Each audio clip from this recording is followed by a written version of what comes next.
Welcome, everybody. Welcome to our third Tuesday of the month webinar. This is our general webinar where we look at the broader political landscape and discuss various other issues that are impacting and through policing and other political things that are kind of rolling around our lives. Welcome in this heat wave. I was just exchanging a message with somebody and they were like, well, we still got some low numbers. And I was like, well, now people are at least out and about at 6 o'clock. So which is good, which is definitely a healthy sign. But obviously we've been holding these meetings in lieu of our in-person meetings. So my name is Hamid Khan. I'm with the Stop LAPD Spying Coalition. And this is our webinar, our Know Your Fight, Power Not Paranoia webinar series number 62, which is that since March 24th of 2020, we've been holding a webinar every Tuesday. I think we missed one or two Tuesdays in between around December or New Year's, but here we are. And the way we kind of set up these webinars that as you chimed in, you were muted. You can always, send a message through chat, or there's a raise your hand feature. And we're not trying to police anybody's comments or anything. We actually want people to participate. But we've been Zoom bombed. We've had our share of Zoom bombings. So, we're trying to maintain the integrity of the space. Also, the chat is open, but we're trying to hold off on everyone so the chat can be shared with the host. So feel free to send us a message with a question. And we want to make this an interactive conversation. So today we wanted to talk about public records, that what exactly is public records, but really we want to talk about that how do we weaponize these public records. And by public records, what we mean, at least for the Stop LAPD Spying Coalition, that it's not only just gathering information from the state agencies which are paid through public dollars. And in California, a law was passed in 1968, which is called the California Public Records Act, CPRA, CPRA, which opened up access to documents, particularly state agencies and county and local and city municipalities, that any time residents of California or anywhere can file for a public records to ask for documentation. Now, the way that works is that obviously it has to be within the purview of that agency, like if it's Department of Education. So we may ask them about their connections with the LAPD or police agencies, but we can't. But asking about tactical operations and all of that wouldn't be under their purview. So it has to be relevant to the public agencies that we are seeking these records from. And then certain times there are exemptions as well, and some of the exemptions they claim are sometimes that it could be exposing people's privacy, or there may be an open investigation that is going on. So sometimes there are those exemptions as well. So there's a series of that. So that's just one way that the Stop LAPD Spying Coalition has really built its knowledge and its understanding of the national security police state. But we also look at public records, in other ways as well. For example, for us, filing for public records also means that how are we doing our research? I mean, grassroots research, community-based research is also a matter of community records. So in a sense that we're translating and flipping the script, that when we talk about public records, these are also really about community records, because grassroots research is critical in our work as well. The other piece also is that looking through our research and looking at newspaper articles, looking at things that are coming out of the academy. So in a sense, we look at all of these records in the broader context of public records or community records, which can help us better understand and unpack some of these infrastructures, some of these institutions, and how do we weaponize them? And of course, one of the things that the Stop LAPD Spying Coalition strives to do is that we're not lawyers, although we have lawyers that work with us, are members of the coalition. But it is, for us, it's really building that knowledge, decolonizing that knowledge, and how do we build community power? How do we share that knowledge, and how does it help us in telling a story? Where some of these things are created, and I would say by design, they are created to be complex and technical in nature. But how do we unpack those, and how do we break through these things through community conversations? And lastly, I would say about this thing also is that ultimately, that there's almost enough data to go around, that how do we come back and lift our community's stories as our truth?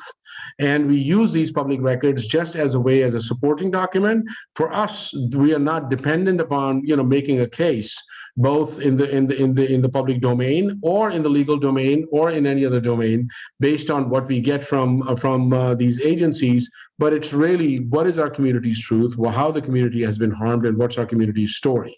And then we use these public records, just as a way to support that. One example I want to use is, and I will share a public record here. Okay, maybe wrong thing here. Let me just get to that point. That will give you one example of a sort of a long-term fight that we had, was dismantling LAPD's predictive policing program. And here's an example of what we filed on May 10th, 2017 to the LAPD. And now, just to let you all know that the process has changed since then. Since late 2018 or so, all of these public records with the Los Angeles Police Department or any other city department can be filed online, and we will go to that too, which is called Next Request. That nextrequest.lacd.org, where we can go and fill it out online, and then they give us access to that information. But this was a public record that we had filed about LAPD's LASER program, and which is Los Angeles Strategic Extraction and Restoration Program, which was a part of LAPD's predictive policing program, in which the predictive, I don't want to go into details about predictive policing programs, but it had different parts to it. One is PredPol, which is location-based, where they identify locations as a potential for crime in the future, and they put out these hotspots, 500 by 500 square foot hotspots. Then there was this Operation LASER, Los Angeles Strategic Extraction and Restoration, which was more person-based and also location-based, but it was really focusing on the community, and through that they were also demonizing people in mass and creating these laser zones and anchor points. And within that was also a chronic offender program, where they were identifying individuals who may have had some history in the past, and they were putting them into these records and releasing chronic offender bulletins. So this was something that, in a way, when we wrote this, this is something that we learned. But it was also, putting this together was a community effort. Just like we're meeting today, we would be meeting in person at LACAN, which is our home in Skid Row, and folks would be coming together that, okay, what is the story that we want to know about LASER program?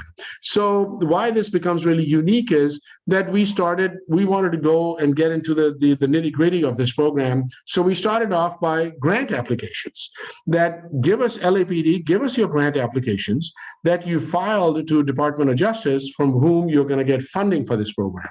And the reason for that is that grant applications, in a typical way, provide us a window and an analysis as to what the thinking is behind these programs. How are they crafting their ask? What are they basing their ask upon? How are they supporting their ask? And what is that long-term goal out of an ask that they're putting in their grant applications to the Department of Justice to get the money? Then, just all documents, evaluation, analysis, implementation. So I don't want to go through all of this, but we also asked for any and all chronic offender bulletins created by the Los Angeles Police Department from the inception and to the date. So this became a major fight. We ended up, they completely went silent. And the story, and basically this is what it looks like. I mean, these are the rest of it pursuant to California public records, blah, blah, blah. This is boilerplate language. This part, this paragraph underneath is a boilerplate language as well. But the bullet points are basically what our ask is, that how we fit this into this there. And then we also basically ask them that, yo, just we're not just we need a fee waiver, and because we are just a baseline community-based group, and we don't have any money or anything to give you. So this gives an example of the details that we were asking about the LASER program, and I'll wrap it up in a minute. Where what happened was that they went completely silent. They didn't respond to we sent them some emails. We submitted this request in May of 2017. We sent them a follow-up email in July, no answer. We sent them another email in September, no answer. And for several months, there were no answer. And finally, in February of 2018, we filed a lawsuit. And after we filed the lawsuit in February, within 2 weeks of that, they come back to us and they threw a couple documents at us and they said, hey, by the way, we're giving you these documents, so now your lawsuit is moot. So we're like, no, not that. It's not that easy, because now we are in that litigation process. Now we're going to go all the way. And then started giving us documents. And what happened was we were also in the process of releasing a report, which came out in May of 2018, titled Before the Bullet Hits the Body, Dismantling Predictive Policing in Los Angeles. But as we were getting close to filing these reports, we got a huge document dump. And that's where we started learning more and more and digging more and more. And we started understanding that, heck, how did they even come up with this name LASER program? And in that, it was mentioned that they named it LASER, and they had it as an acronym. But in essence, it was called LASER because they said that we want to go into communities with laser-like precision, or like a physician would remove tumors from the body with laser-like precision. So now we knew the understanding, how they were describing community members as tumors in the community. And this was their mentality as well of going in. And we also learned that how they were doing drive-bys in South Central Los Angeles to kind of look at people's behavior and identify people into that list and all of that. How we learned about the Palantir platform that was searching all of these things.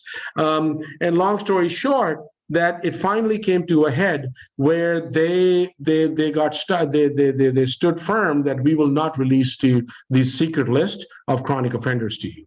And we were like, okay, let's go to court.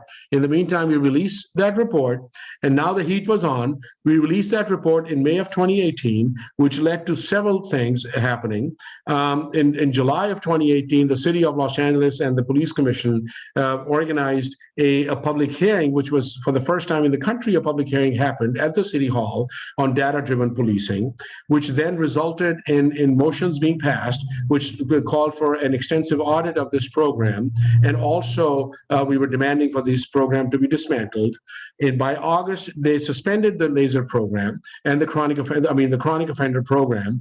And when the audit came in March, it was a pretty scathing audit, although it was not an audit that we would like to do, as really going into the depth of it. And by April 2019, the LASER program and the chronic offender program was completely dismantled.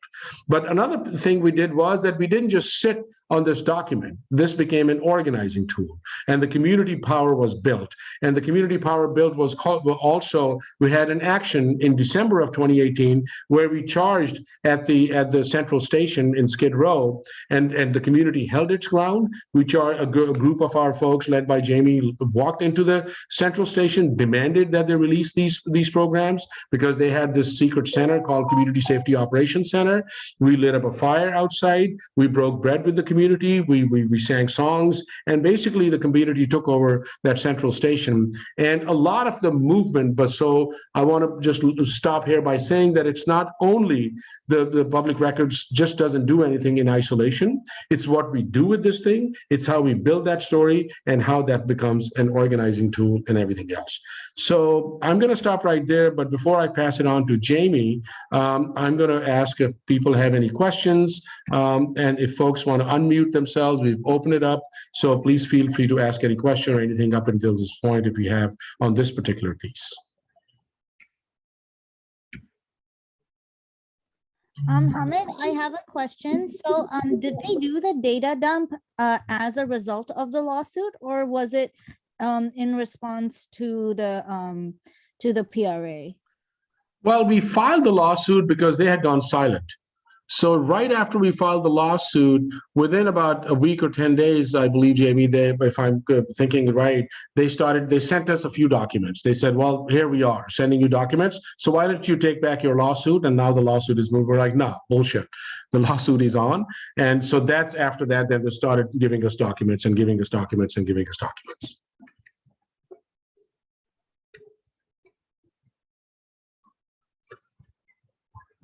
Any other question? I have a question. Yeah. Hi, everybody. To this day, has the LAPD released the grant applications and those chronic offender bulletins? Oh, yes. So my bad. I should have said that. So the lawsuit finally then culminated after the program was dismantled in April of 2019. In October of 2019, they finally gave up. We're like, okay, let's go to court and let's go to trial. And they finally then released a list of, but they didn't give us the whole list. They gave us a list of 679 individuals who were in the secret list, which was the first time they've ever released that too, because they kept on claiming exemptions. And we were like, well, there's an exemption to an exemption. So it's our community-based exemption that we are looking at, that exemption as well. So that's how it was played out. So they did end up releasing with us. And more recently, we just followed up. And again, not to take too much time, that the way the system was set up, that it was a risk assessment system, it was a scoring system, and they would assign points to people, right? But the audit also revealed that there were over 100 people or so who were in the system with 0 points, and they were just randomly putting. So more recently, just we went back to the Inspector General and we said, now you got to release that list to us of those 100 people. So what we did with the first list was we sent a letter to all of them. We've been speaking to some of those folks as well. It is not public conversation yet because we want to preserve the integrity and their privacy as well. And we just sent a letter to the other 110 as well who showed up with 0 points. So yes, we were able to, which was huge, which was a big sort of a win in this process for the community as well, because now there's a precedence that has been established. Yeah, definitely. Thanks for sharing that context. Right. Cool. So if there are no other questions, I will pass it on to my comrade, Jamie. Well, thank you, Hamid, for that. So, hey, folks, I'm Jamie. I've been around with the coalition for some time now and was a part of that previous fight against the 2 predictive policing programs, PredPol and Operation LASER. So just to kind of pick up where Hamid left off and just kind of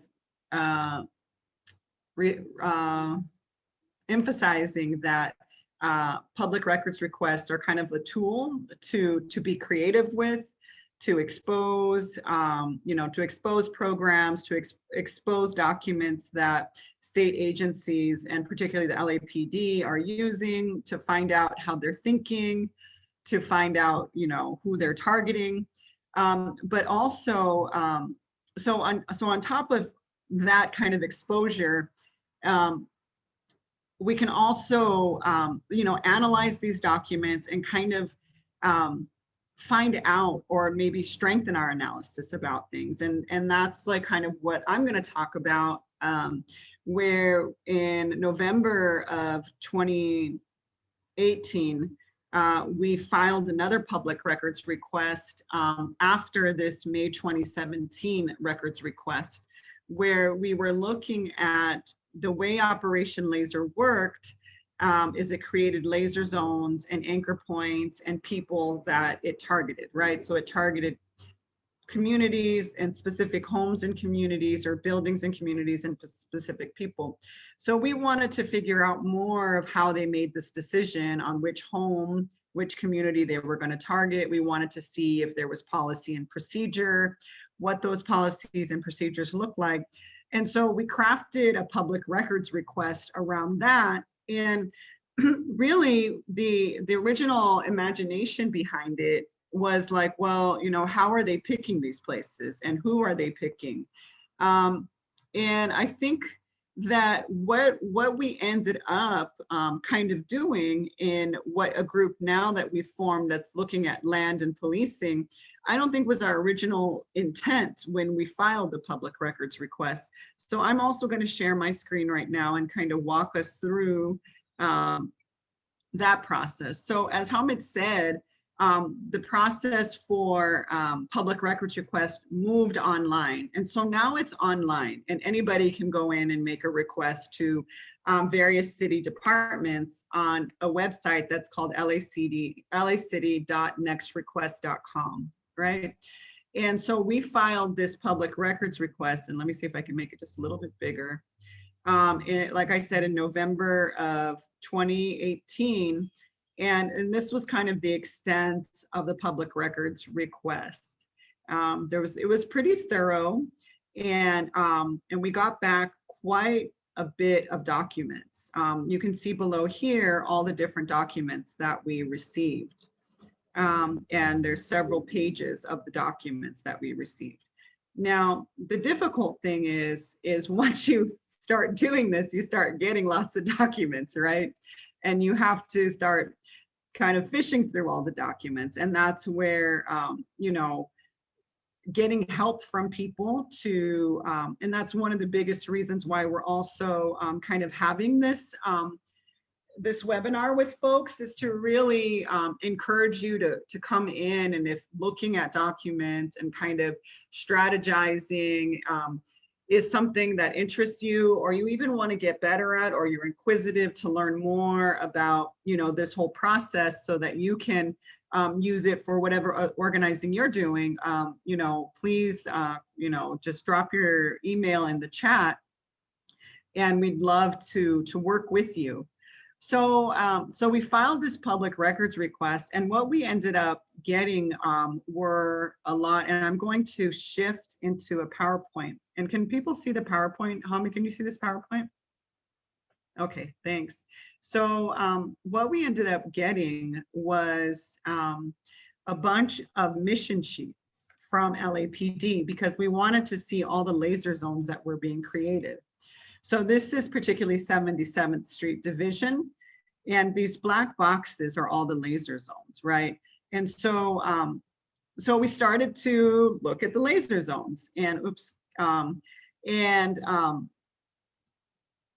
doing this, you know, we kind of, it was kind of first, we were really fascinated by like seeing the mission sheets, because some of the mission sheets were actually a little more aggressive with their language. We had one public records request that wanted to do aggressive transient suppression, right? And that's how they spoke of targeting unhoused people.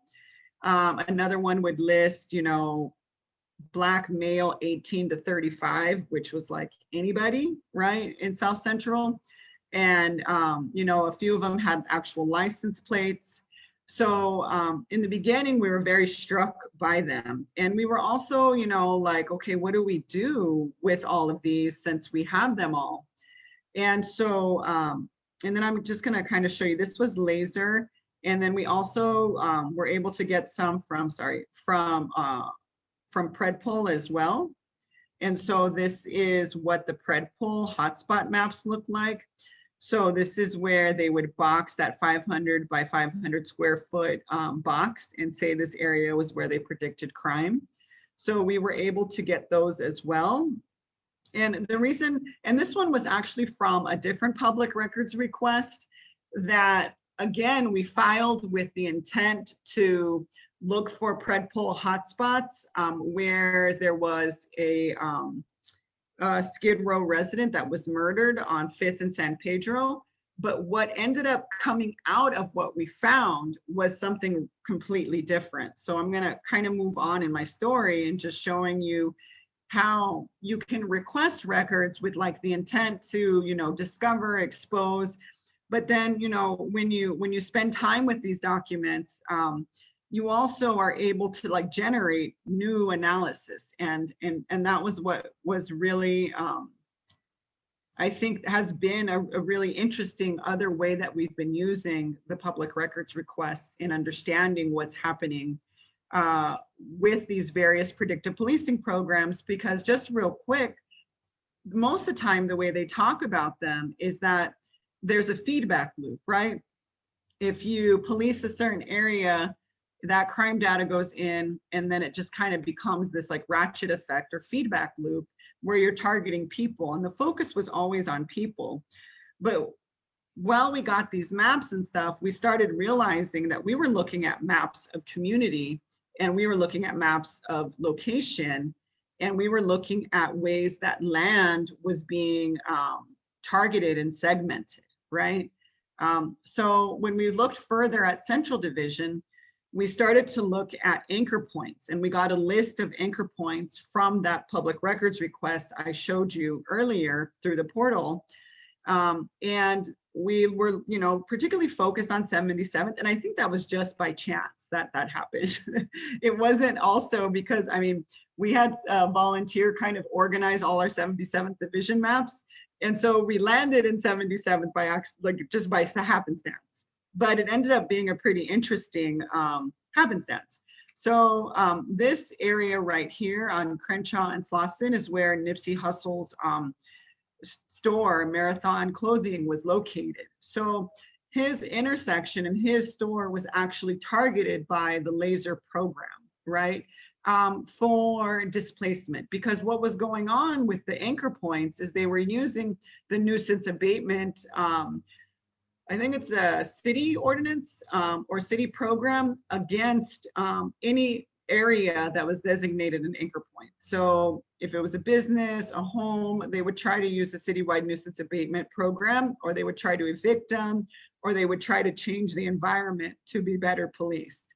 So that's where we're like, okay, so, and if you notice, well, you'll see later on, just this Crenshaw Boulevard area is really interesting to kind of pay attention to. And I believe this area right here, if Tiff, if you can remind me, isn't this the area too where they're doing the demolition of a public housing area? I am not sure about that, Jamie. I think it was Dorsey Village was also an area that's near this Crenshaw area. And this will make sense in a little bit, but maybe Dorsey Village wasn't necessarily an anchor point, but it comes up later in our story when we look at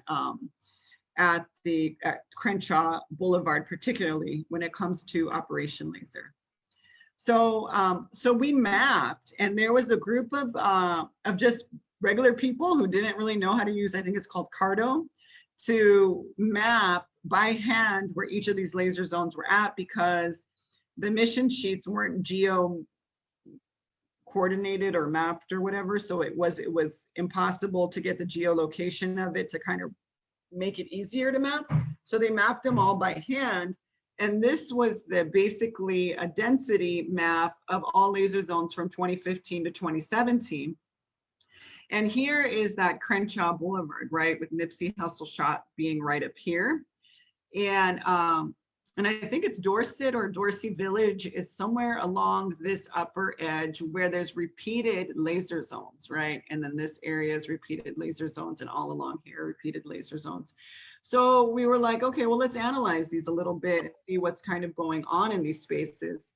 And this was one that really kind of, this particular, comparing the laser zones to the LA index of displacement pressure, really kind of drove us into this next big report that we're releasing soon around looking at data-driven policing programs in conjunction and how they're utilized for gentrification. So the darker, excuse me, the darker the shading, the larger displacement that's going on, right? So if you look at where this repeated on Crenshaw Boulevard, where the rail or the Metro Rail is being placed, and there's a lot of gentrification going on right here. There's a large displacement pressure going on here as well. You see also, because 77th Division is outlined by this blue all along here. So you'll see, like in the darker shaded areas, you'll have laser zones there. So this kind of led us into thinking more about, how our police, real estate speculation and the city working together to essentially displace people, right? And so we have a working group that meets every first Monday at 6 p.m. that's analyzing these documents. And so the fight against PredPol and Operation Laser didn't end because we dismantled them, but then we continued on through this public records request to analyze like what was the actual harm. So it wasn't just people, you know, being continually policed. It was actually starting to correlate with gentrification efforts, right, and displacement efforts. And so this is areas of where arrests were happening. So you can see right along the Crenshaw area, this upper area was where a laser zone was at, and there was that boot down here where there was laser zones, right? And then here, these were drug possession charges. So you see kind of concentrations again around laser zones. And so I'm gonna like harken back real quick to Central Division now, kind of confuse you. But so we also got anchor points through around Central Division. And a lot of the anchor points we got were either this cluster up here, were around single room occupancy hotels.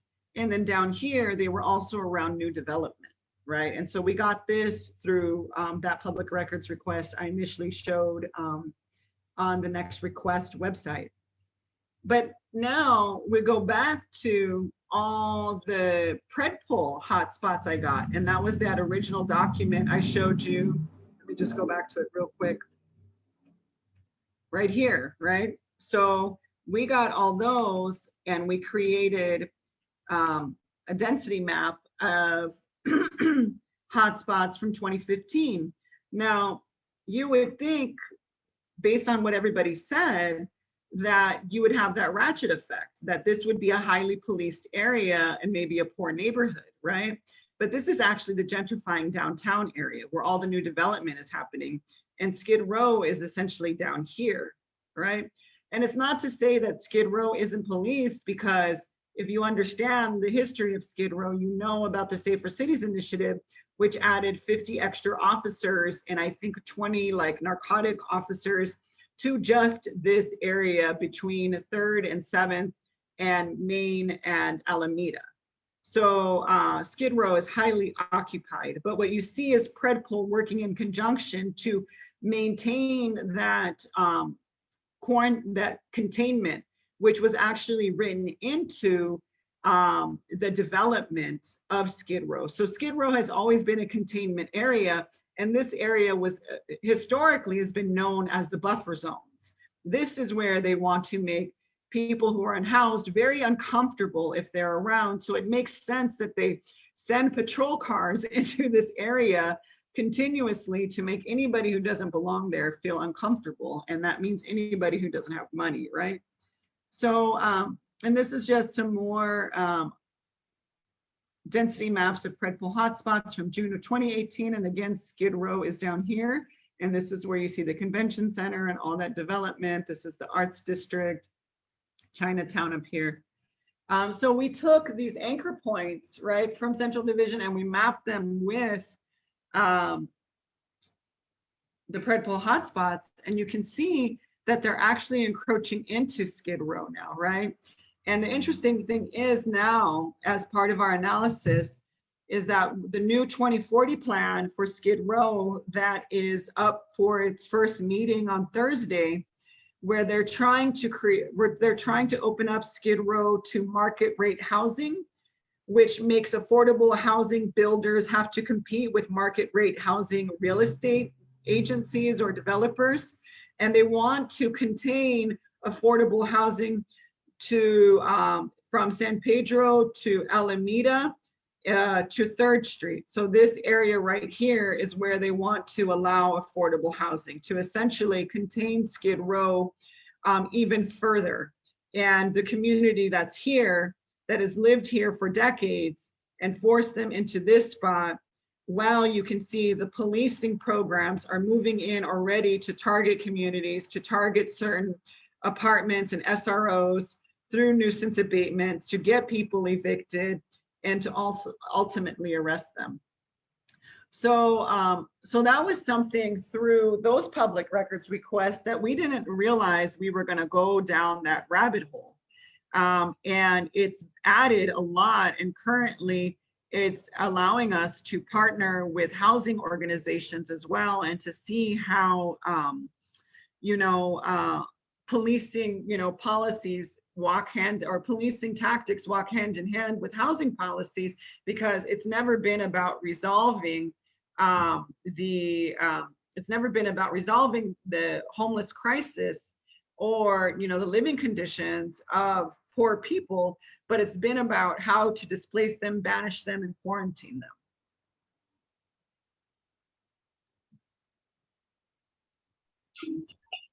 Thank you, Jamie.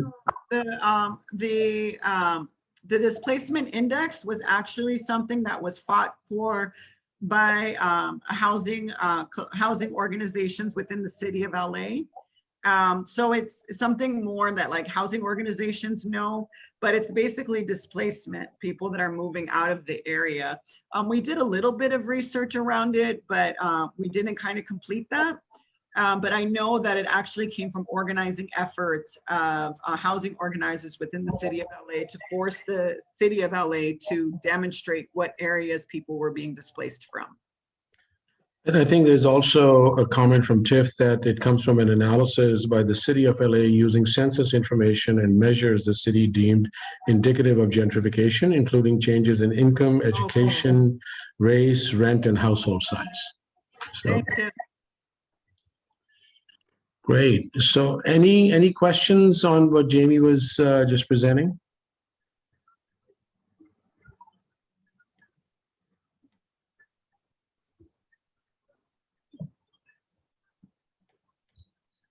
Cool. Well, hopefully it's also beginning to make sense as to when we talk about it, as to what does it mean for us to be filing for public records, and what does it mean in telling that story and what that story entails, that it's not the immediate issue, but it's also what happened in the past and what we foresee in the future as well. So, okay, cool. So with that, I guess we're going to pass it on to Tiff.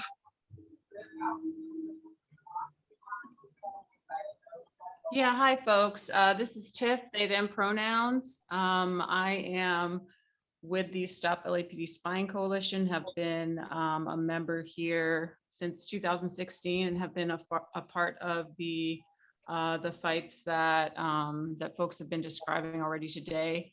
And what I will talk about, and I apologize for having my screen off. I have a challenged Wi-Fi signal, so I'm just gonna keep my video down, but I think Hamid will be sharing some information about some of the things that I'm talking about. And I'm going to be talking more about a PRA that was filed by the coalition regarding the architecture of surveillance, which is something that this is a PRA that was filed in September 2019. And when we're talking about the architecture of surveillance, that's something that I'm sure folks who have regularly attended our meetings are pretty familiar with that term. It has been used by the coalition for numerous years, and what it refers to is the architecture or the structure, the technology and systems through which LAPD captures data, captures images and information, and also the apparatus through which that information is shared and analyzed. So that is what we mean when we talk about the architecture of surveillance. And of course, we're looking at it on the local level, the LAPD, what the LAPD is doing. But of course, that is set within a much wider international model of information sharing and surveillance as well. And of course, this architecture is ever changing and ever evolving. And okay, and it looks like Hamid, it looks like you're sharing that original request. So yeah, so this is what we filed in 2019, and we were seeking to really update what we knew about that infrastructure of information gathering with the purpose of just knowing our fight, updating our information, and being better able to identify these data capturing tools as we seek to shut them down and to defund and dismantle them. And there were 10 areas that pretty broad areas that we sought information on. And some of those, I won't go through all of them, but some of them included how LAPD uses folks in social media to track, analyze, criminalize, and map relationships, and to stalk people, information about LAPD partnerships with private data analysis platforms or partners, such as Palantir, Amazon, Microsoft, Google, their LAPD partnerships with public or federal providers of data, like the FBI, DHS, and other agencies, and a number of other areas. And so what we're looking at now, that is the request on the next request portal that Jamie was looking at as well. And this is just a great database that is public and searchable. So it's just a really great resource for folks as well to see what requests have been made and see some records that have been returned on those. And as far as LAPD's response to us, at first they were very slow to respond to our request, to the point that 12 months after our first submission of this, we were still kind of getting just very scarce updates from them and excuses and delays, so much that we actually put together a letter laying out our concerns, and we sent that to Michael Moore and I believe the police commission, just laying out our concerns about how long this was taking and how it was unacceptable. And we also gave copious evidence that we knew that they had all of this information, or at least they had a lot of information that they just weren't sharing with us. So for instance, like one of the things they came back with was that, like I think facial recognition was one area that we wanted to know more about. And there's been a lot kind of made public about LAPD's use of that recently. I think in 2020 was kind of when that was exposed by the Times, but it's something that we were asking about in 2019 and kind of laying out like, this is all the evidence that we have that you have been using it. And it was very public information that it had been used in the past, and yet they were saying that they didn't have any records associated with this. So we essentially did this with our entire request. We sent them 17 pages of notes about basically evidence saying we know that these records exist in some form. And what that did is that did prompt them to start releasing documents. Okay, just a moment. I'm just gonna pause for a moment and just check the chat. Okay. I did get a message asking for where can we find the PRA request. And so that is on the next request portal. And I believe you can just do a search for the PRA number. And Hamid, is that number, is it 19-4995? Yes, but I don't know if this would be publicly available yet. I'm not sure because it's not closed yet. Okay, I think that it is public. I see. Okay. To a certain extent. I think that some files are not shown publicly, but Gotcha. okay.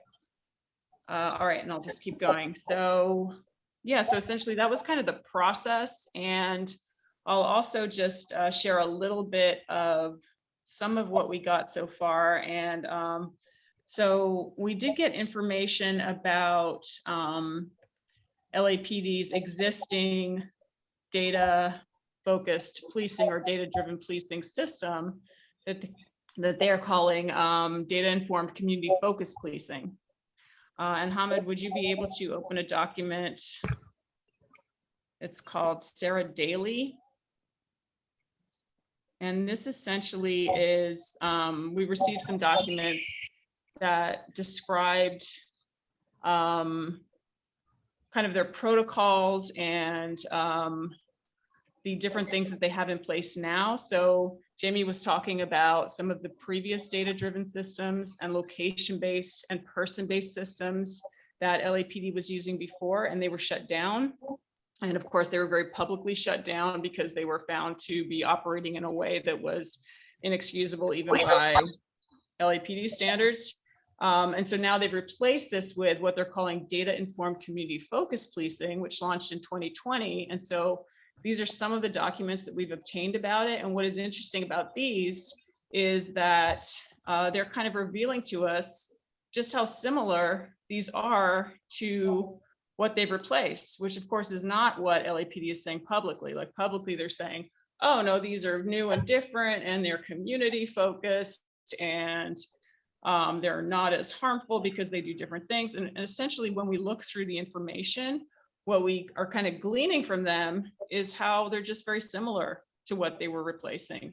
So for instance, with the one that we're looking at, we see that what they're calling area crime and community intelligence centers, which are essentially like very localized intelligence gathering centers, they are essentially just renamed crime analysis details, which is a fancy name for their little crime analysis units that they had in Operation Laser. So they're literally just renaming them as these ACCIC and saying that that's part of the new system. We also see how they talk about the process of labeling and selecting what they're calling neighborhood engagement areas. And if we take a look at, oh, what is that process by which they are selecting neighborhood engagement areas, we see, oh, this is actually very similar to the way that anchor points were selected in Operation Laser. And so, yeah, so these documents are just very revealing in terms of like, okay, they're telling us how, like, what are the protocols and how are they are selecting these locations now and what they are ordering to happen there. And then it's also just very revealing in terms of like going against what they're saying publicly, which of course isn't a surprise, but it gives us kind of solid talking points and evidence to be pushing back on what they are saying when they're making these claims that this is something new, that this is something that is, you know, somehow different for the, you know, new enlightened LAPD. So yeah, so that's an example of like one of the forms that we got. And it also, again, it shows us how they're talking about people. Like if we look down to, let's see, there's one, it's page 5 of the PDF comment. I'm not sure, I think that's scrolling up. It talks about crime maps.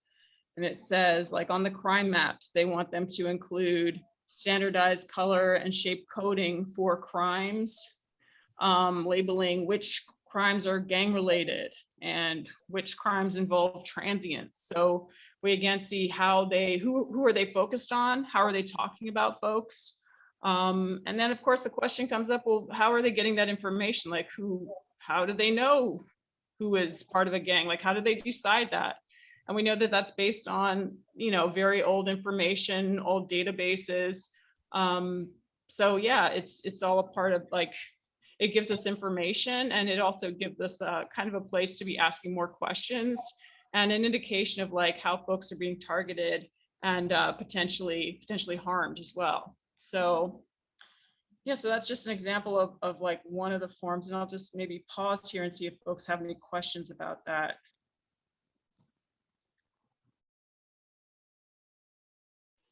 Hi, I had a question. Thank you, Tiff, for sharing and adding to that conversation. My name is David, by the way, he, him pronouns. A question I had, especially following the close of Operation Laser because of community resistance and just this rise of the new data-informed community-focused policing in 2020. My question is, what happens and how were fusion centers impacted following the closure rhetorically of Operation Laser, but its continuation today? So about fusion centers. Okay. Well, fusion centers were actually not, that's a great question. Fusion centers were not impacted at all by that. Yeah, and it is, I mean, it is a great question. Like when you hear things like, oh, this Operation Laser has been shut down. Awesome. It's like, well, what does that exactly mean? And again, it kind of took looking through, I think, emails and kind of memos, internal memos to see what does that mean? And you see like, okay, like you see the actual order coming out internally saying, we will cease use of laser zones, like do not use laser zones anymore, do not use chronic offender bulletins. There were certain things that were shut down, but then the operating centers, the information gathering centers, those kept functioning, and all of the information sharing, all of the gathering, and of course, all of the information that they had taken from people by targeting people in laser zones and by targeting people they had deemed to be chronic offenders, all of that is still, they still have all of that. So they kind of amassed all of this information through this very, messed up system or messed up policing program, as they all are. And then they said, oh, it's so bad, we're going to shut it down. And then they kept all the information about folks. So yeah, it's a lot of it was kind of rolled over in a way. So really the fusion centers are continuing to operate. The local community safety operations center, that's what they call them, those are operating still. And so I think part of what we are doing now is kind of continuing to lift that and to say, okay, like you admitted these things are harmful, these are the reasons why they are. This is some of the impact that they have that's still going on. So they still need to be shut down. Like we still need to shut this shit down. So yeah. Were there any other questions?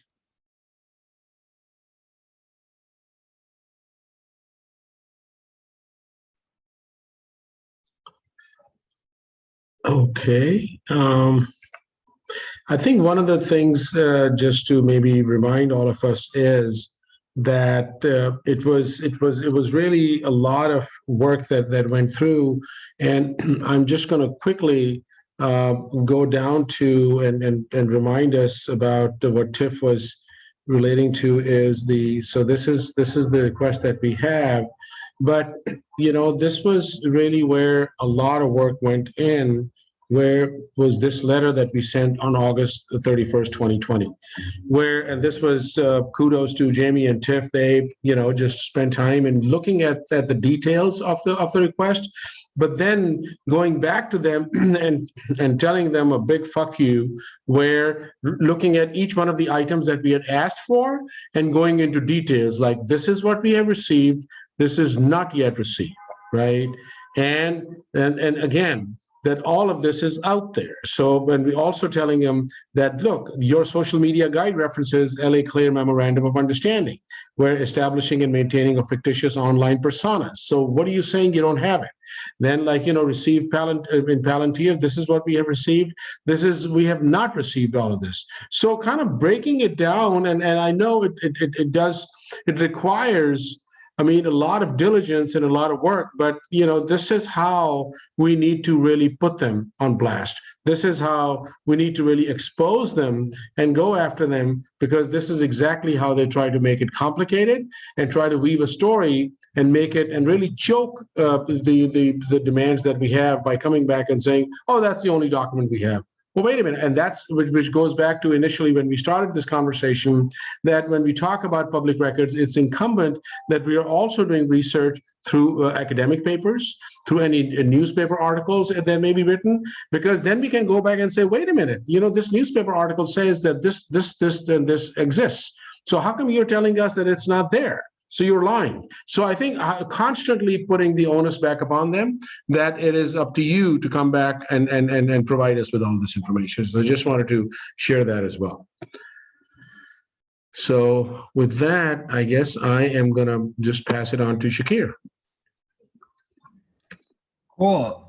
Thanks all, and thanks Tiff and Jamie for sharing about those requests. So I'm going to talk about two other requests, and both of these are ones that, like the other ones are that there's still ongoing work on. We kind of did this chronologically, so we started with Hamid talking about the oldest one. I was gonna make a joke about age, but yeah, we did it chronologically. So these two requests that I'm about to talk about are the newest ones. Or not the newest ones we filed, but the newest ones of this bunch. And they're both also, they've kind of gone to different places. One of them The first one I'm going to talk about has now become the subject of a new lawsuit that the coalition filed in February. And that lawsuit is currently active now and has a trial date set for next year and is possibly starting to enter a discovery phase. And I'll explain more about what all of that means and give a little bit of a look into kind of how the coalition has approached organizing around the litigation. You know, it's similar to what Hamid was talking about in the beginning about the lawsuit to obtain the chronic offender bulletins that were part of the LASER program. But that lawsuit was obviously part of this broader strategy to, one, end the program. And now the products of that lawsuit are part of our organizing and strategy to try to win accountability and possibly even investigating whether it's possible to win compensation for the people who are targeted under that program. So similarly, the first request I'm going to talk about is a request that the coalition filed in last summer or fall. And the reason I'm saying or is because there's actually a series of requests where the coalition's kind of budget and defund work group, started meeting and organizing last summer to really start dissecting, researching, exposing LAPD's budget, like the contents of the budget, as well as the dynamics, the political dynamics about how that budget has grown over time. We know that the LAPD's budget has grown over $900 million, almost $1 billion in the past decade. And that obviously doesn't happen by accident. It happens because of all these kind of political dynamics, as well as some practices related to how money is allocated to LAPD and how little scrutiny or process or anything goes into that. Basically, the department appears to just get a blank check of all of their funding from the previous year is rolled over into the new year, plus on top of that, whatever new shit that they're seeking. So that process of the budget kind of rolling over year to year is what the coalition was really researching and working to confront as the new budget appeared and the new budget cycle kind of started to unfold. And the lawsuit and the PRA requests have been very much tied to that strategy. So let me start by sharing, sorry. Yeah, so, okay. So this is a copy, actually, what I want to share is, well, first of all, actually, we have this website that's about this request, which I think is a really if folks want to follow along in here, it's a good place to start. Sorry, I thought I had the link handy, but I navigated away from it. So okay, so that's a website that has on it different documents that related to the lawsuit, and I'm going to dive in first of all to the request itself, which is so here. This is the original request that was filed to LAPD that said that kind of explained what the coalition kind of understood, and then that this is how we understand the budget works. You take last year's spending and you roll it over. We request the full LAPD base budget. So the request portion of this is pretty simple. It just says the full LAPD base budget, like give us the whole thing. And basically LAPD responded to it with, you can see the communications here, a bunch of, oh no, sorry, this is the one to the city administrative officer. So basically some more backstory is first the coalition submitted that roughly the same request to LAPD. LAPD then closed the request and said that the information that you're seeking is available at the city administrative officer's website, as well as at the city controller's website. Go ask them, basically. Go ask those other agencies. The coalition then went and asked those other agencies, okay, like we were told to come and ask you. And then those agencies basically said, so this is the city administrative response, and this is the controller's response. Those agencies basically said, they basically sent they sent the coalition back to LAPD saying, go ask LAPD. So then we're in this point where we've asked multiple agencies and they're all saying, we don't have it, go ask the other person, it doesn't exist. The coalition then followed up with a more detailed letter to, this is the letter, to a number of city officials, copying a whole bunch of other city officials, including the mayor and inspector general, the city attorney, explaining the coalition's efforts to get these records and the kind of shenanigans. And here, I'll share the link so people aren't forced to read along. Wait, I can't share links when I'm screen sharing, but explaining that these are the records we've been seeking. This is the back and forth that we've been going through. Later followed up with another similar letter explaining this, that we still haven't received what we wanted, clarifying and no response. Hamid sent both these letters on behalf of the coalition and received no response from any of the agencies. At which point there was kind of, we exhausted trying to kind of get them through asking, and were basically forced to go to court for them. So then this lawsuit was filed in February. And at the same time that we launched the lawsuit, the coalition also launched this kind of, the defund surveillance campaign that had been going on for a while, kind of launched this website with a set of demands for, not just, even though this lawsuit is about records and the, request in the lawsuit is give us these records. The demands of the campaign obviously are not just about, access to records or transparency or anything like that. It's, and so at the same time as the lawsuit launched, the coalition put out these, or the campaign, which is a collaboration between Stop LAPD Spying and the group Free Radicals, put out these demands. And these demands are, in a way, they go beyond just the LAPD, like kind of just narrow confines of the budget process, to also talk about kind of just even problems with like just structural things that we want to get rid of in LAPD, including the police commission that plays a role in the budget process because, as this talks about here, they voted through this budget without any kind of review, any time to review it, any public input on it. And related to the lawsuit, despite hundreds of requests or hundreds of public comments asking LAPD to delay the vote on it until there was a full accounting. There's these records that the lawsuit is seeking. So, this is, so we're kind of also, this is again how it ties back to the demands is the experience of organizing around that helped shape this demand.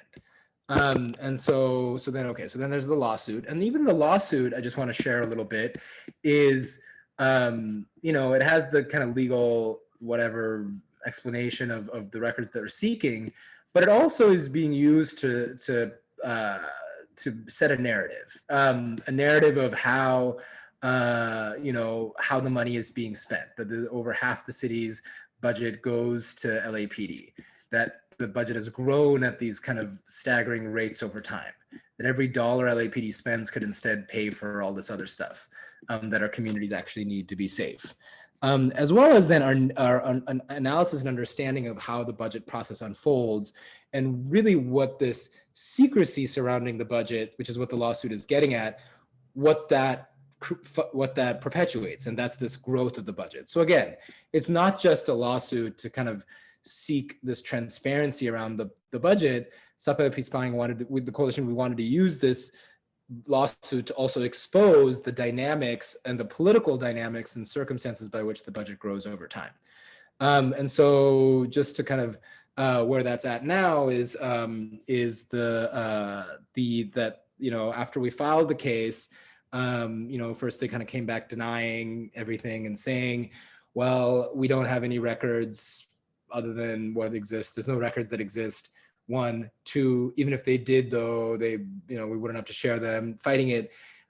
And then despite, saying in court that no records exist, they're now, as a result of our, pressuring them in the case, have already turned over a set of records that they had all along that were generated in September, that were basically a breakdown of the budget that they hadn't shared before, and they're like, we found this. We didn't realize we had it before we found it. And plus they've been identifying kind of other records, and so we've been dealing with that and trying to figure out, we keep continuing to push them on getting more of these, and then our defund surveillance work group is working to analyze the records that we're generating as part of our kind of continuing organizing and popular education around those issues.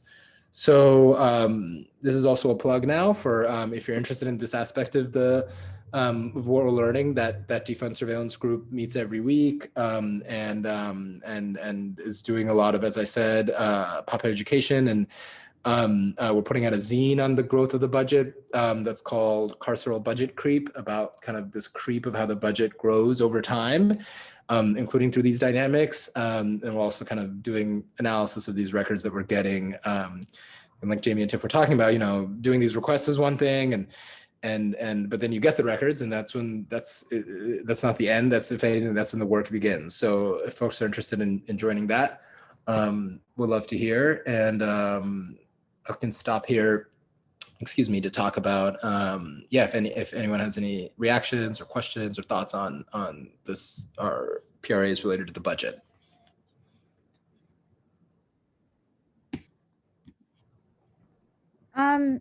I have a question. So, how do you plan to deal with, I mean, this is not related to the PRA specifically, but more in terms of strategy. What happens when, a lot, like cities in California subcontract to nonprofits a lot of the time, and it's not directly, it's not the police budget, but the nonprofit budget that allies with the police. And in those cases, like, how are you including nonprofits as well? Yeah, that's a really good question, because it's only public agencies that are subject to the PRA, and the nonprofit that is contracting with the city is not. So you can't get their budget, but at least from a budget perspective, I mean, there's a couple things you can do. One is, to the extent that money is budgeted, or there's a budget created for, we're hiring this consulting or that, you can start getting some of those figures. That's one. Also, for the numbers on spending, a lot of cities have, separate from the budget, a bunch of data on what, like, their expenditures, like past payments that they've made. And so the controller, which is the city agency that's in charge of kind of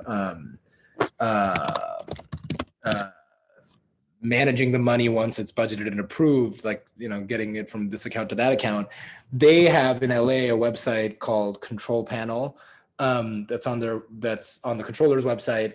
And it's basically a portal where you can search, including by recipients. You can search by a nonprofit, what are the things that they've been paid, and it's by payment. So it's not, it's more detailed than the cumulative. They were given 2 million in a year, but sometimes it's kind of broken down of, they're given for this service. It's not super detailed. I obviously always want to know more, but that's a place to begin.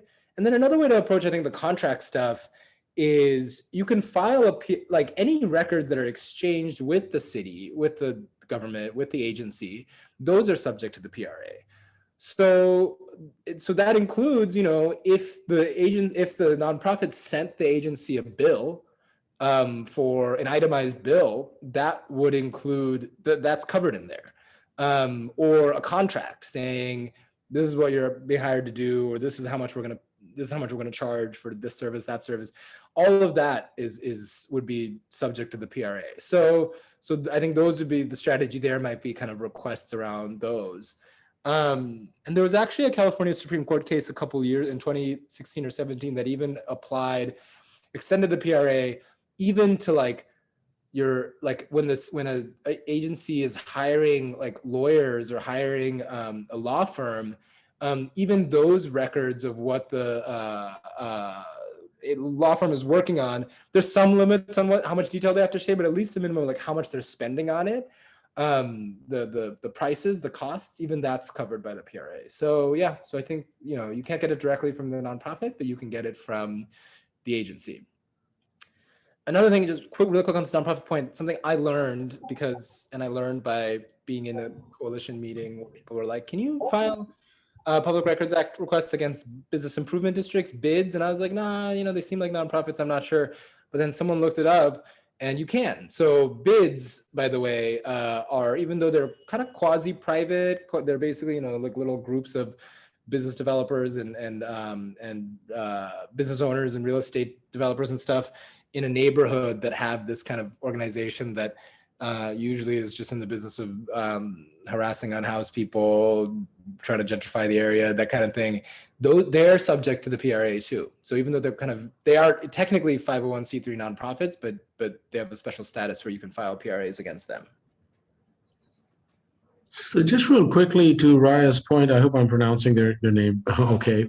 And I think one of the ways to also get into nonprofits' money stream, which could probably indicate where the money is coming from, is to look for the 990s.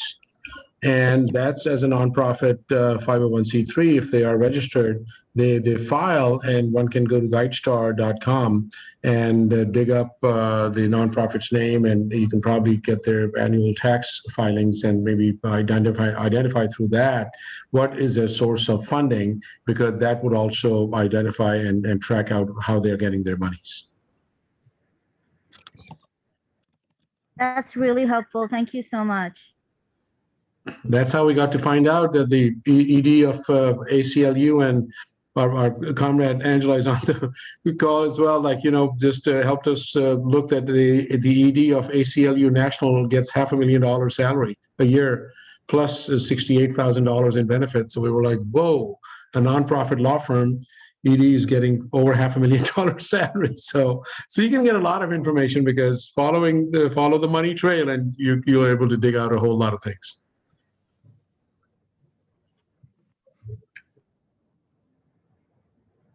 Yep. No, that's a great question. And yeah, I wanted to dive more into those, investigating those kind of, especially in the police with LAPD, there's a lot of nonprofits that they're working with and paying and, collaborating with. So that's definitely something we want to research more. Any more thoughts or interest in, or just even reactions to maybe kind of the records that we're getting and ideas for what to do?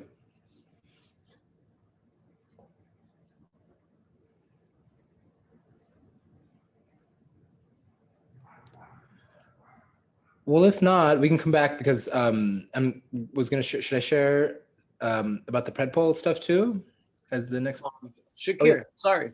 Go ahead. Yeah. Question, comment about strategizing. I know there's a lot of work in exposing where the city budget goes to, and also in creating and helping to imagine how money stripped from the police means money can and needs to mean money invested in supporting our wellness of our communities. I'm wondering what, as a coalition of Stop LAPD Spying, doing work with People's Council and the people's budget, and how dismantling and defunding needs to go into reinvestment. So yeah, on that connection with the people's budget, as Yeah. So I mean, the coalition, I don't know if the coalition's a member of People's Budget LA, but works closely with and yeah, is a member. Which that group has done this very impressive kind of participatory budgeting exercise and survey of gathering from, I think, thousands maybe of people, their sense of what what the city should be spending its money on and how little of it should be spending on policing. Mm-hmm. And so that's been a kind of a really important document to help show, to show what the priorities of the community really are. And they've done a lot of organizing around that. I think, yeah, and I think what kind of the way we see this lawsuit kind of fitting into that bigger landscape is kind of trying to expose the dynamics by which the city budget keeps growing at the expense of everything else. Why is it that they keep just throwing more and more money into this black hole of the LAPD budget without any details of what it's being spent on, or without any scrutiny by politicians or whatever? They just keep voting it through while continuing to strip money from more and more things. But yeah, I mean, you're absolutely right. Obviously, like, one, we're not here for transparency around the budget. Mhm. We're also just not here just for like shifting money out of LAPD into like other parts of the city or other agencies that are also complicit in policing, or also part of the state, also part of you know, oppression of our communities, but of really and you know, and also not even like through the budget. It's not just like about a kind of cost benefit type of like trying to make policing more efficient or cost effective. Mhm. Our goal is to dismantle LAPD and abolish policing, but the lawsuit is helpful for, you know, exposing these dynamics, or this campaign is trying to expose these dynamics of how that operates, how the budget grows, how it snowballs over time. Yeah. And even, yeah, with the money that isn't going to policing, you know, it should be going to the things that actually keep people safe, like Yeah. homes and healthcare and schools and yeah, investments in the community. And so I think it's like, it's exposing the budget, but it's clearly not just that. Like, it's the exposing those political dynamics and how they keep community members bouncing around, wasting time, and the political dynamics that continue to are that our conditions of impunity are clouded in secrecy, and allow for police impunity. So yeah, thanks for sharing that and underscoring that abolition is the vision. Cool. Yeah. Thanks for the question. Okay, so let's talk about the other requests. So this is, and I'm glad Raya, I hope I'm pronouncing your name right, asked the question about nonprofits, because the coalition, I mean, most of the requests that we've filed over time have been to LAPD, to other city agencies, other county agencies, as well as business improvement districts. But like Jamie was talking about in the beginning, the development of LAPD's predictive policing programs, in particular PredPol, were done very much in collaboration with a couple of university academics. In particular, PredPol was founded by a UCLA anthropology professor who developed the research and study of it with a UCLA applied math professor. And the two of them then piloted the PredPol algorithm, used it, you know, in collaboration with LAPD, I think in the Foothill division, like at first. And so, you know, kind of tested it on the community there, and then started testing it on the community across the city. And then they founded a company called PredPol, which is, you know, PredPol Incorporated. That's a for-profit business that they use to sell this this algorithm, this technology all around the country. And so, so, you know, just based on that, we, the coalition was interested, or just to step back again a little bit, even the, you know, the period that Jamie was talking about, when the community was mobilizing against PredPol and against Operation LASER, that work included confronting the academic complicity in developing these programs, including actions at UCLA, including an action that I wasn't there, but I, you know, only heard and how dope it was, the an action outside office of one of these professors, the founders of PredPol, Jeffrey Brantingham, in the anthropology department, and really building with campus organizers, including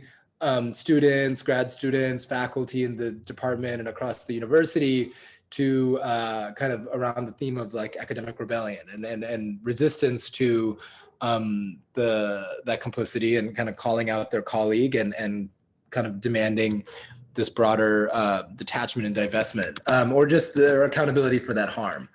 And so more recently, as we're, you know, as we've been kind of studying PredPol, so PredPol, LAPD stopped using it in April of 2020.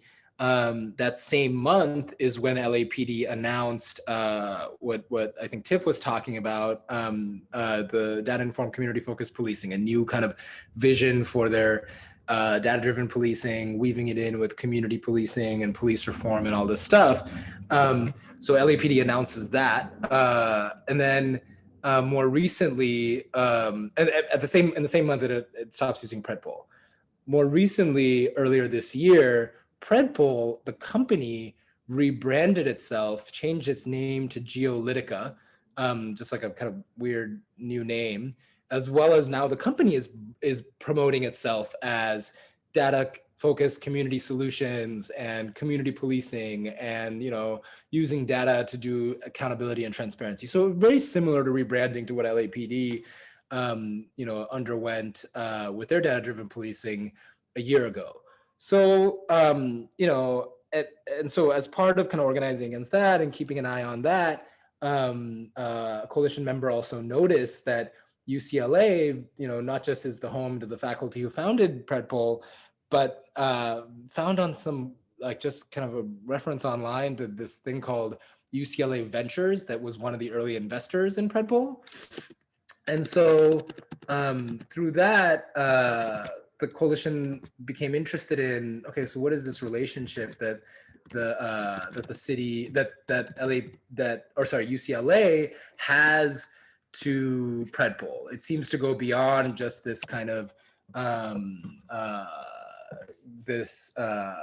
just like this complicity that we'd been thinking about of faculty developing the research, but it seems to actually be like a financial stake in the company. And so coalition began kind of speaking to campus organizers, a lot of the organizing around cops off campus, around investment of the UCs from policing and surveillance, and then came up with another Public Records Act request that basically sought three categories of things from and this was sent to UCLA. So the PRA is not to LAPD, and by the way, the coalition has done PRAs to LAPD of your communications with those university academics and all that, but this one is going to UCLA asking for what shit they have on the relationship to PredPol. And so I'm going to share, in response to that, the coalition has gotten a bunch of documents that actually just came through very recently. And so we've started kind of sharing them with some of our contacts at UCLA and starting to kind of analyze them and dive into them together. But these are basically, right here is like about 30 pages of records related to this like corporate stake that UCLA purchased in PredPol back in 2014. So, I'm just scrolling through this real fast because it's boring to look at just real quick, but it's these like really detailed financial documents of again, this like this stake that I think it's the UCLA Foundation through UCLA Ventures has in this for-profit surveillance company. So UCLA is not just providing, an academic veneer to this or supplying it with research, but they're profiting off of it. So we have all these kind of documents related to the corporate structure of that and the kind of financial stakes that we're trying to make sense of. So if those are kinds of things that interest you, or you're interested in also helping kind of expose this relationship between this corporate and financial relationship between an academic institution like UCLA and PredPol, then speak up or come through. It's obviously not just UCLA that has relationships like this. It's going to be other universities too and other institutions. So that's one set of records. We also, as part of that same request, also asked for all the patents that those two founders of PredPol had filed. Because I think when you file submit, file, win, whatever the verb is for a patent, the university also owns it, like in part. So these are this is like a dump of 131 pages of patents that those two academics have submitted, and they're very technical, and someone who's a lot more technically savvy than me could probably help make sense of them, but this is a good perspective into what kind of might be coming down the pipeline a little bit with the with the technology and you know, use of algorithms and math and stuff that these people are using, and then, you know, building tools that are then put in police hands and used against the community. So yeah, so also would love any input on these, or if anyone's interested at some point in joining in, you know, some of the analysis and research and then organizing again around these records.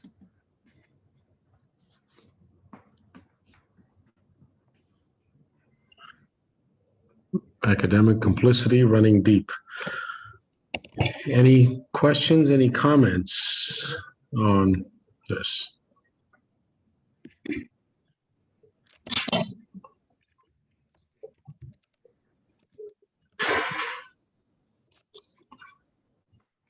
Jamie, you were going to make a comment?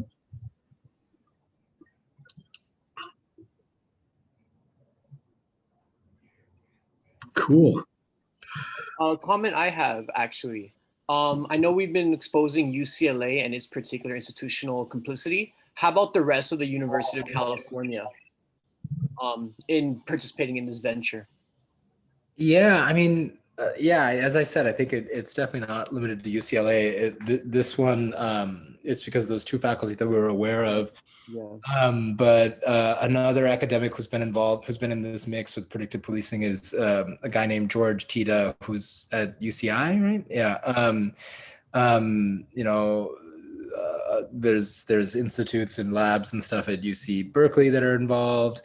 There's Caltech. So there's definitely, yeah, I think they all have relationships like this.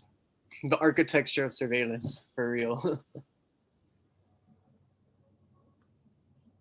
And also looking at some of the other institutes as well, you know, just this, because now there's been these development or emergence of on campus-based centers, like Center for Policing Equity and Center for this and Center for that, who have been very much in the mix, who are very deeply complicit, you know, in kind of promoting and pushing you know, just a lot of these things as well. So yeah, we've been actually looking at. So there's a message here or a comment here that would love to know from folks on the call who may have filed the PRA themselves or considered it, and what are some of the challenges they have faced, if any. So have folks filed has anybody ever filed the public records?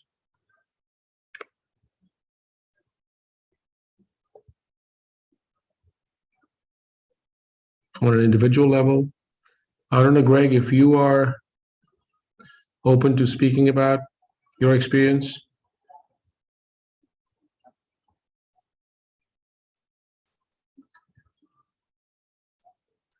We also have Rutgers and Arizona State have terrible departments.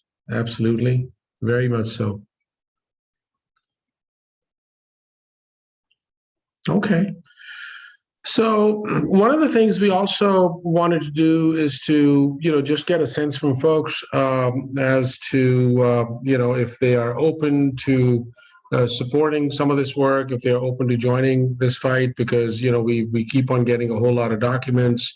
We are always receiving these things, but we also want to broaden the scope, and you know, these documents require a lot of reading, going through these documents, developing our analysis, but we want that analysis to be really community-based, where, you know, just how do we see what we are receiving impacting our lives on a regular basis.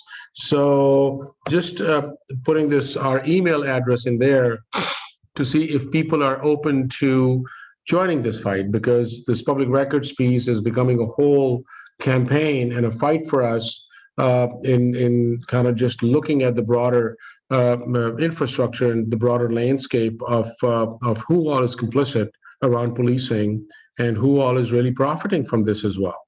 So does anybody want to get in the mix? Because this is how we move our work.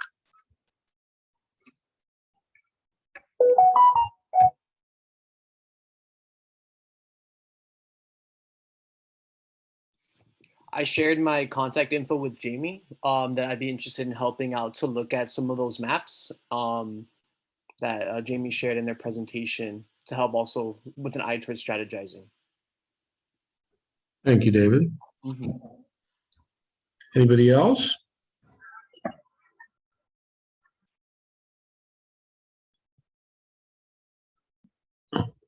All right.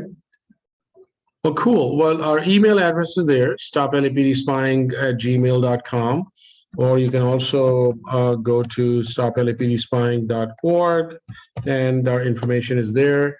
So because we're constantly, one of the things is that this is really community driven. This is very much still a volunteer driven organization. We are in the process of bringing on a community organizer, but but that, which means that we're not going to build into a traditional staff driven organization. The community is still in the driver's seat, and the community is very much folks who've been joining this fight are the ones who've kind of built this fight as well. So yeah. Well, cool. So any other last comments or anything? Shakir, Jamie, Tiff, do you all have any closing thoughts?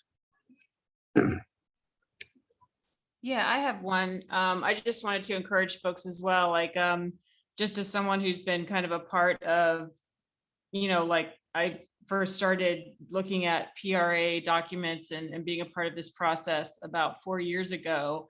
So I just have a little bit of experience with that, and some of the things that I'm thinking about, like when we talk about this whole process of like filing for them and then getting that information and going through it, like it can feel very daunting. It can feel very long and arduous, and inaccessible and discouraging, and I think that something that we're interested from hearing from folks about, and talking amongst ourselves as well, is like just kind of learning more about how do we make that process kind of more supportive for each other, and like more accessible, because it shouldn't be that like the only people working on this are the folks that are like, yes, I have a laptop and I have the ability to sit down and to focus on these very intensive documents for a certain amount of time, and I have the time to do that,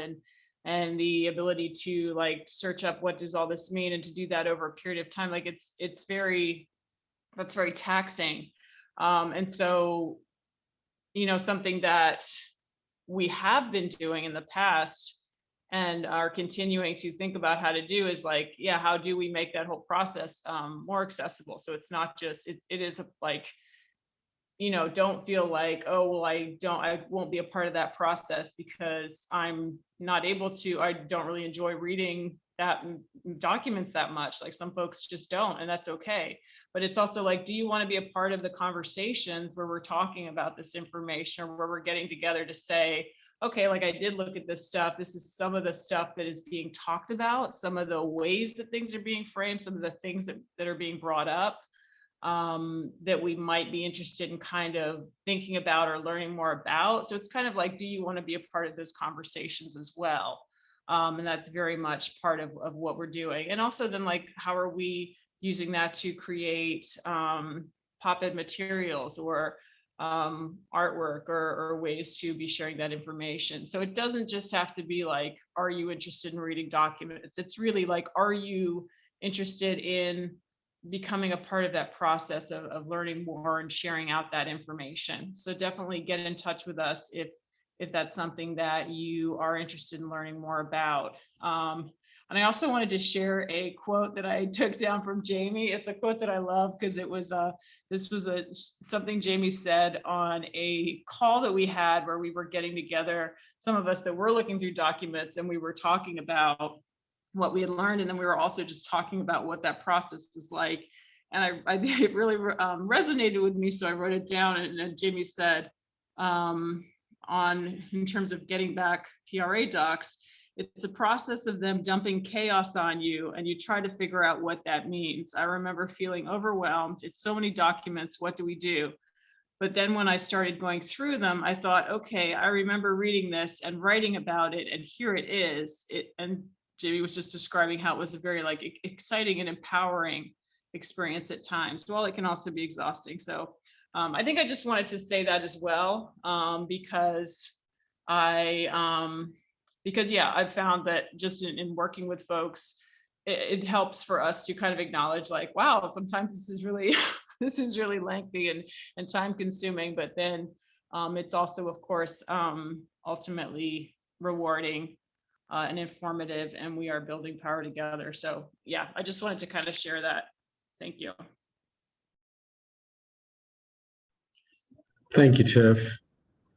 And thanks for everybody's comments. And yeah, I mean, just this comment about we're up against a brick wall, we definitely are. But I think we also need to see that how we are taking brick by brick, we're going to bring that wall down. I mean, I always think about, that how was, and this, just people who were like the Underground Railroad, that what sort of surveillance had gone on to get out of that vicious system and to escape for freedom and liberty. So that required, almost like when we look at these things, and obviously that was way more, very much, and this is just a very, very, very small part of the risks and the scanning and the mapping out of the system that just our folks were doing, our ancestors are doing in their fight for liberation. So I think it's just a matter of like how we look at it, and we see our work more as a multi-generational work, that it's not based on any expectation that we're going to bring these walls down, but we will bring these walls down. Now, when we bring them down completely, I think it's our generations and this time's its obligation and our commitment, that how much are we creating that force together and collectively to start bringing those bricks down. So, so absolutely, and I appreciate the comment, but, we need to start building more power towards that. Jamie, Shakir, do you have any other thoughts? I was just gonna add something real quick. Yeah, kind of building on what Tiff said, and I really appreciate that, Tiff, is thinking about the whole process and the effort and the work. And that's kind of reflective of the kinds of, or a lot of the kinds of requests that the coalition has filed over time that are not just trying to get like a specific thing, but are trying to map out and expose the whole operation of the program. And that's one kind of way to use the PRA. I also just want to lift up, and the coalition I think has also used the PRA in this way, and this is also something that everybody can be using it as. Is it also can also be really simple, also just send. It can be as simple as sending a request. Like if you're just like, I want to know like what are the emails that LAPD has exchanged with so and so, like someone we know recently got a bunch of emails with DeRay McKesson, the whatever you want to, activist. So it can be as simple as just sending a request, being like, give us all your emails with this guy, or give us all your emails that you mentioned these and these terms.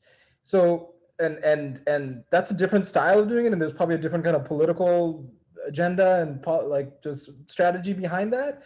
But also like that's another way to use it. It can also be very simple, and it can also just be, we all have access to all the records that are, we in theory have access to all the records that are in possession of these agencies, and so we can just ask for whatever we want.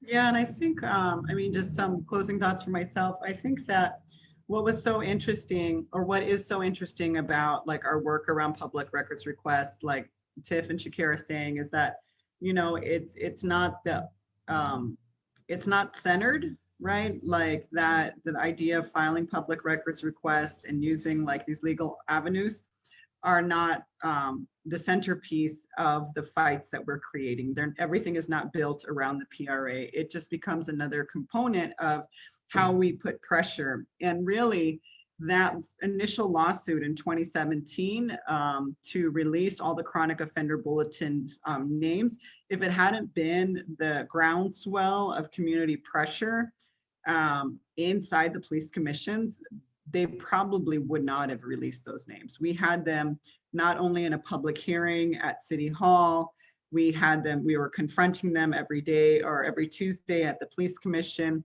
We were writing reports, we were having community meetings, focus groups.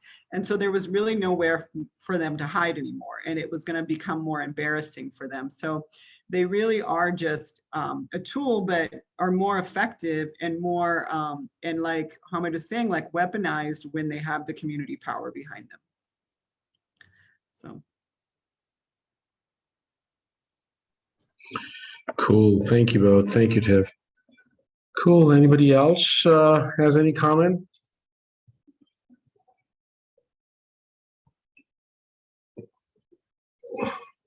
Okay. Well, thank you all very much for being here, for being present, and joining us in our fight, because we will win when we do that, and how we do that.